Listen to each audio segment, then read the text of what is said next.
Welcome to the next installment of the Train Vicar. Today I'll continue the series on the history of passenger trains in New Zealand. As in previous videos, I'll rely on part on this book here by Andre Brett, Can't Get There From Here, New Zealand Passenger Rail since 1920. Now I've got a confession to make.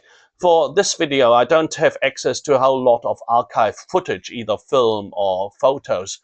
And there are also not many heritage railways that have rolling stock from that period, or especially not in the colors of that period.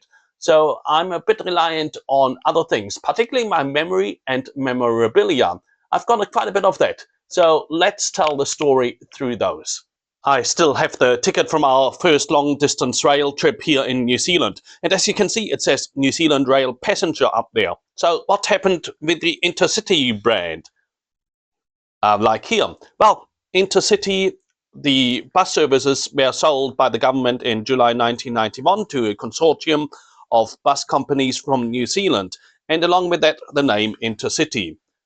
New Zealand Rail passenger services continued with the state-owned company New Zealand Rail. And what happened was that services were actually quite good, because as you can note here, this is a service that departs at 7:53 from Hamilton to Auckland, and it's the Zealand service. In actual fact, there were two return trips from Auckland to Rotorua by railcar a day. That was a new service that hadn't operated for years. Silver Fern railcars were also used on a new service between Tauranga and Auckland. The use of these Silver Fern railcars on the services to Tauranga and Rotorua was possible because on the North Island main trunk between Auckland and Wellington, now a passenger train with carriages was used during the daytime. So that made the Silver Fern railcars available for other work. And so the New Zealand passenger rail started strongly in the 1990s with new services. Overall, there were 8 long-distance services in New Zealand. First of all, the Kaimai Express between Tauranga and Auckland, the Zealand Express between Auckland and Rotorua, the Overlander between Auckland and Wellington during the day, the Northerner also between Auckland and Wellington during the night, the Bay Express between Wellington and Napier, and then on the South Island, the Coastal Pacific between Christchurch and Picton, the Transalpine between Christchurch and Greymouth, and the Southerner between Christchurch and Invercargill. With refurbished carriages, these trains were quite comfortable, and they were certainly premium, better than the bus. They were aimed at both tourists and locals, and were relatively well used and reasonably priced overall, just not so much for families.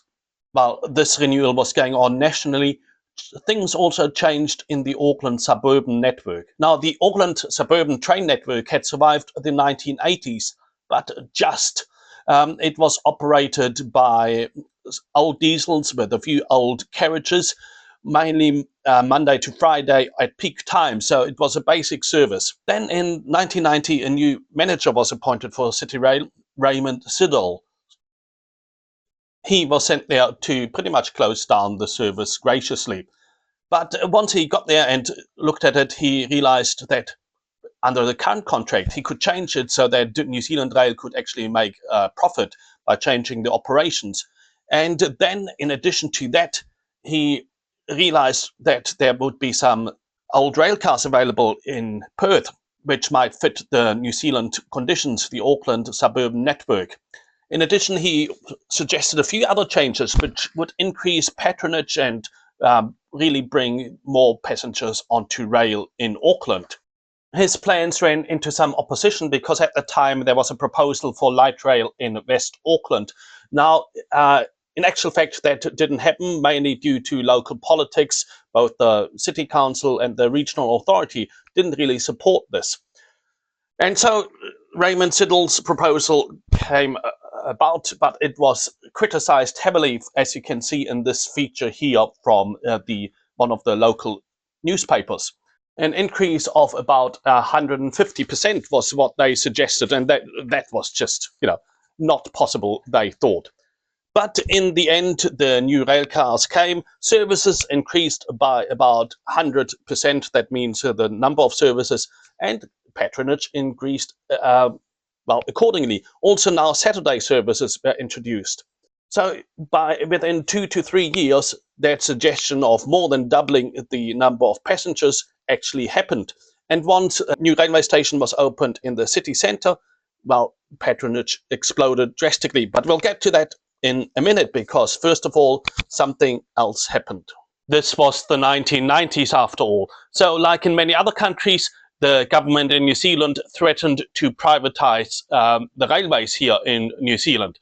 And there were quite a few advocates who worked against it, said it would be damaging to New Zealand interests, to our environmental efforts and so on. But, well, of course, they were not heard. And in July 1993, the railways were sold, here they are, by the government for a cost of $400 million to a consortium of companies, mainly Wisconsin Central from the United States and Fay Richwide, investment banker from New Zealand. Initially not much changed, even the company name New Zealand Rail was continued and passengers travelled as they did before. However, in 1995 there was a rebranding and New Zealand Rail became Transrail, and the passenger service, long-distance passenger service, was known as Tranz Scenic. The colours changed and the marketing with that as well. The services continued as they had before, with the Kaiwai Express, the Zealand, Overlander, Northerner, Bay Express, Coastal Pacific, Transalpine and the Southerner. In addition, the Transmetro services, which were the local services, were advertised as well, the Capital Connection and the Wairarapa Connection. Tranz Scenic also emphasized more and more tourism, so it really went away from services to the traveling public to now this tourism experience.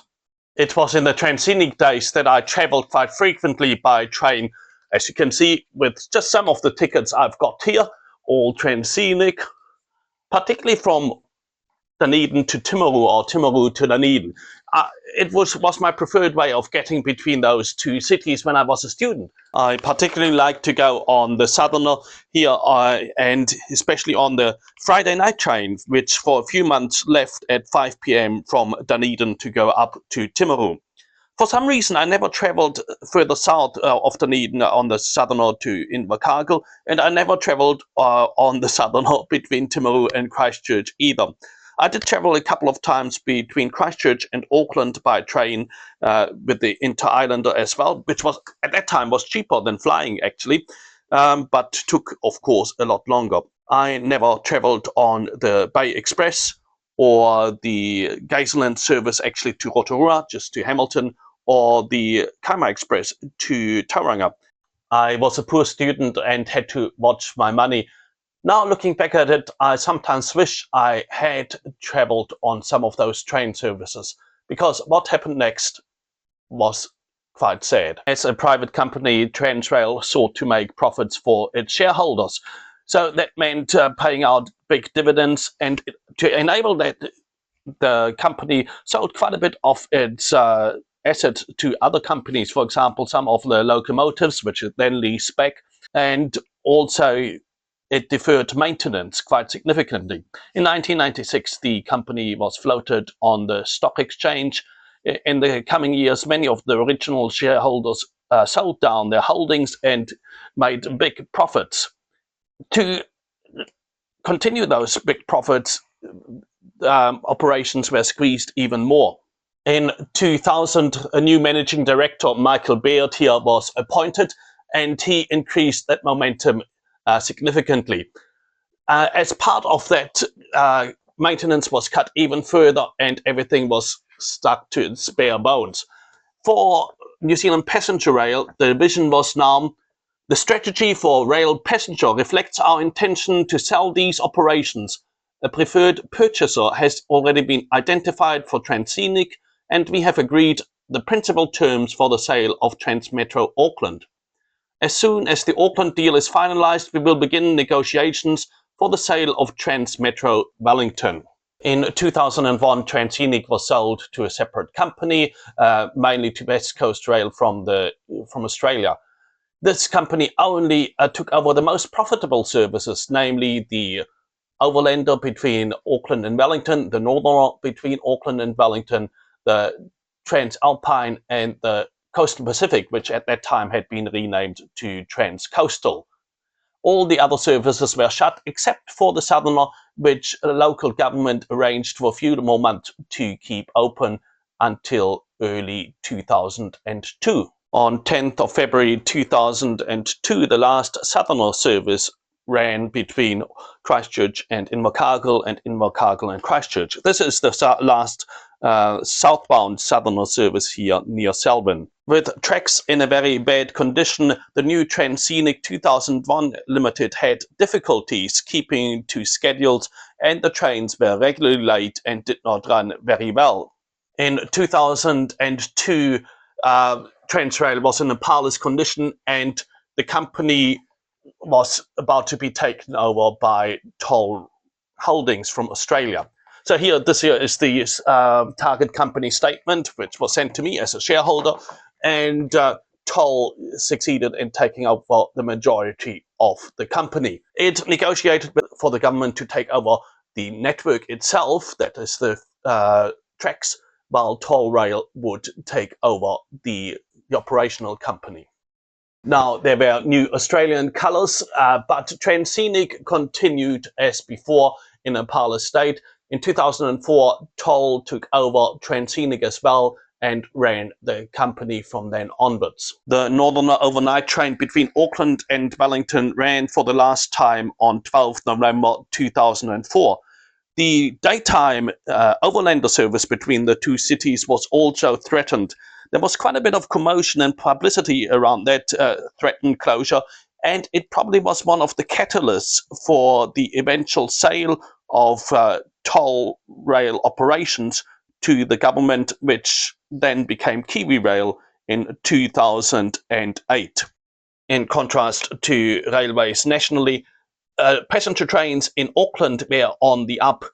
In June 2003, a new inner-city transport centre was opened, the Britomart Transport Centre, which was a great building and increased patronage significantly. In 2004, Connex, the French company, took over operations there, and passenger numbers increased so much that the Auckland Regional Council had to increase train services. So they converted several carriages which came from overseas for suburban train services and put locomotives on them to have push-pull trains. With that, passenger numbers increased even more and continued to climb for the next decade. There are two things that I want to reflect on as a train vicar. First of all, often we don't really appreciate things until they are gone. And so I did not really travel that much on the trains until they were no longer available. I think that's often also in life like that. We really have to appreciate things and be thankful for the good things that we have in life. The other thing is that I want to mention is that actions have consequences. So the sale of New Zealand Rail into private ownership and then the development of that was all a number of decisions that led to the near collapse of the railway system in New Zealand. My view on that was changed at a time when I had a conversation with a German who's not a railway enthusiast but well informed, and I told him, well, you know, New Zealand railways were sold in the 1990s and now the state is thinking about buying it back. And he said, let me guess what happened.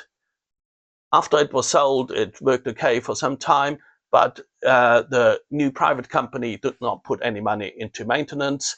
Assets were stripped, and now the railways are in a very parlous state. Is that what happened? And I said, yes, it is. How did you know? And he said, I just guessed, because that's what normally happens in this case.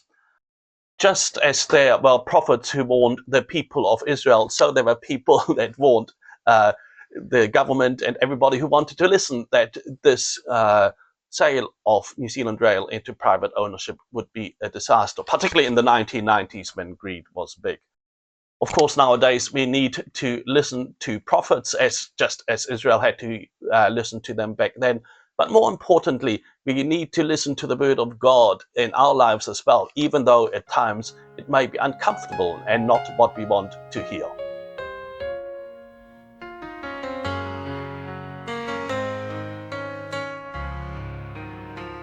In the land down under, where the winds blow free, lies a tale of railways, a turbulent history. Since 1863, they've rolled on the tracks, moving people and goods, never looking back. They built this country, connected it all, provided the lifeline for both big and small. But short-sightedness and self-interest prevail. Railways not fully developed, potential derailed.